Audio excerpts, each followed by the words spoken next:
वंदे मातरम। आप सभी लोगों का हार्दिक स्वागत और अभिनंदन करती हूँ मेरे इस YouTube चैनल स्टडी विद पूर्णिमा सिंह में।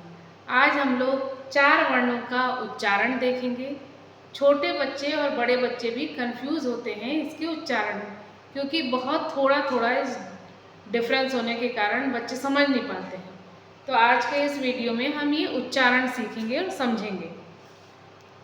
ये 4 जो वर्ण है वो है ड, ध, ड़, ढ़। देखिए ड और ढ ये आपके ट वर्ग में आता है। ट, ठ, ड, ढ, ड़। ये ड और ढ को हम सॉफ्टली बोलते हैं। ड, ढ, ड, ड, ढ। देखिए इंग्लिश के लेटर भी लिख दिया है मैंने कि आपको सरलता रहेगा। इसको हम बोल रहे हैं ड और इसमें ह का उच्चारण आ रहा है ढ।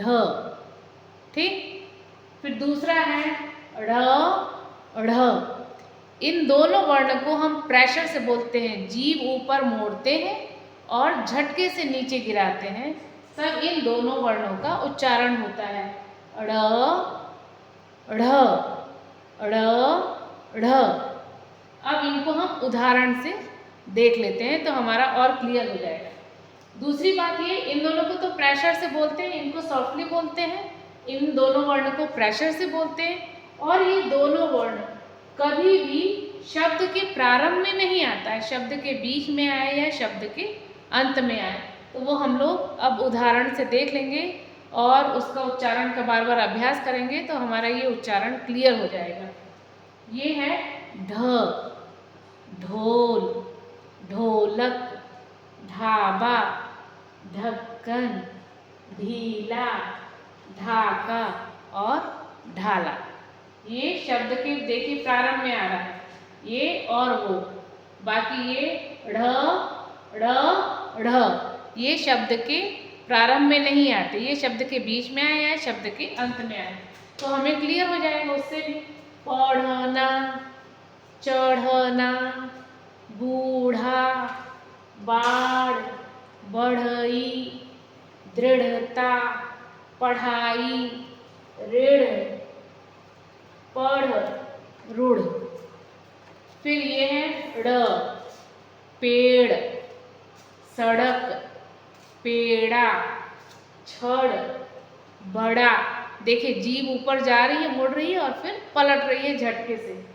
पकड़, उड़ान, तड़ाग, पहाड़, चिड़िया। अब ये है ड, डंडा, डलिया, डमरू, डमडम, डोली, दंड, डकार, डाली, डोरी। उम्मीद है आप सभी लोगों को एकदम क्लियर हो गया होगा इन चारों वर्ण को कि इनका उच्चारण कैसे हम करेंगे। तो ये इंग्लिश के लेटर भी लिख दिया है, इससे एकदम स्पष्ट हो जा रहा है कि इसको पढ़ रहे हैं ड, ढ, ड़, ढ़। ये ध्यान रखना है कि इन दोनों को प्रेशर से बोल रहे हैं, इसको सॉफ्टली बोल रहे हैं और ये शब्द के प्रारंभ में नहीं आते हैं। तो उससे भी अगर हम कहीं गलती कर रहे होंगे, हमें ये नियम पता होंगे तो हम आराम से कर पाएंगे कहाँ बिंदी लग रहा है और कहाँ बिंदी लगाना है और कहाँ बिंदी नीचे नहीं लगाना है। तो उम्मीद है आप सभी लोगों को बहुत अच्छे से क्लियर हो गया होगा और आप please like and subscribe my YouTube channel. Thank you for watching.